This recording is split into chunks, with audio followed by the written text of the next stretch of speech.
Hi everybody, this is Jill. Welcome to my channel.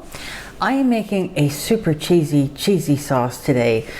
This is Jill McKeever's recipe, and I will leave a link to her channel as well as to this video.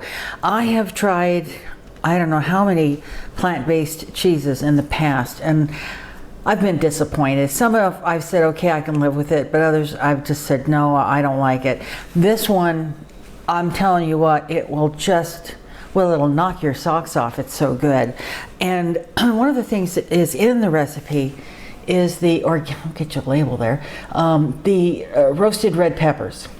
And this is too big of a jar for what I am going to be making today. So I'm going to take them out of the jar and weigh out what I need, and we'll go from there. I think that's probably the easiest way for me to do it. Sometimes these jars are perfectly right on for the recipe, but this one happens to be too big. So I'm going to do that, and I'm going to get the rest of my ingredients together, and we're going to start cooking. Okay, we are ready to rock and roll here. I've got the peppers and their juice.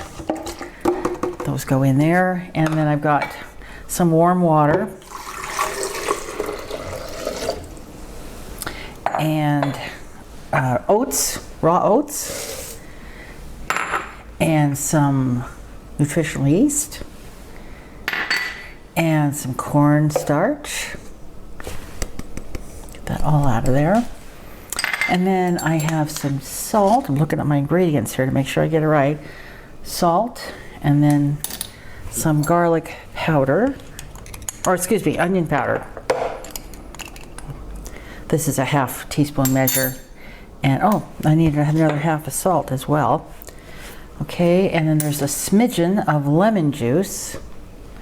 And then a real tiny smidgen of liquid smoke. Now this is a pretty concentrated liquid smoke that I use. I see some people throw it around like it's there. Just a tiny bit there. That's all I'm going to add in there. And that is all of the ingredients. I have this all in my Vitamix. You really do need a high power blender, because we're going to blend this. I've never made soup in mine, but you can make soup in these because it just cranks so quick that it heats up things. That's how we're going to do this. We're going to heat it up and make it hot in here, and that's what's going to cause the thickness and the gooey-ness of it. So I'm going to set my timer for 5 minutes. That's all it takes. And I will bring you back, because what you're going to hear at around that 5-minute point is a kind of a lugging down of that motor. It's not hurting the motor, but you'll hear a tone that will change. And I'll try to slip in here right before that happens, so you can hear the change.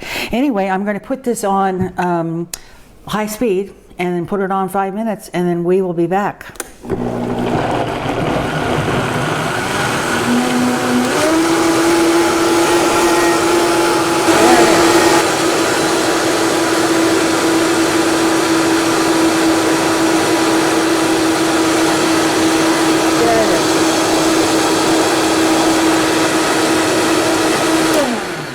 Did you hear that? It just started to go low, much lower. So you have to work hard, work quick with this, because it's hot. I'm going to bring you down here and show you. Let me see if I can get in here closer. I will. Okay, let me bring you over here. All right, so watch this. This is steaming in here. Look at this. See that steam in there? And you need to work fast, because this begins to set up pretty darn fast. Look at this. How beautiful that is. It's the cornstarch in there and the oats, and that cornstarch gets hot, just like if you would use it in a like in a cream sauce, or you were making soup and you wanted to thicken the soup, and that's how you would do it sometimes with cornstarch or flour. So that's what's happening here. This is cooking. The cornstarch is actually cooking and making a nice thick cheese. All right, and I'm going to clean the rest of that out, because it will not jam up, but it'll get stuck down there in my blades. All right, look at this. I'm going to bring you in even closer so you can see this. Look at this. See how beautiful that is? and it will start to, it's solidifying already. Either it won't, it's hardly coming off the spatula now. See there? Just barely. Okay, I'll be back. I'm gonna let this cool. It's still very warm. And we're gonna dip a cupful of taco chips in there so you can, kind of take a look at it. It's awfully good. Oh gosh, it's hot. It's hot, like hot. All right, I'm gonna clean all this up, let it cool down a little bit, and then we'll be back. You ready to try it? I don't know. We've had it before, and the thing he commented on, and I did too, it's oranger this time. Yes. And I think maybe it's the different peppers that are available. This is not the same brand I used last time. Anyway, it's just. Do I look cheesy enough to take it? You do. Taste it? We didn't have any taco chips. So I had to use feta chips. Here you go. Oh, it's feta chips.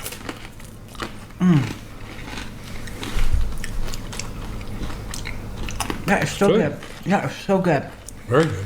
Has it got a little smoky flavor? Yeah, because you put a little smoke in there. This would be good as a queso, with some salsa in it.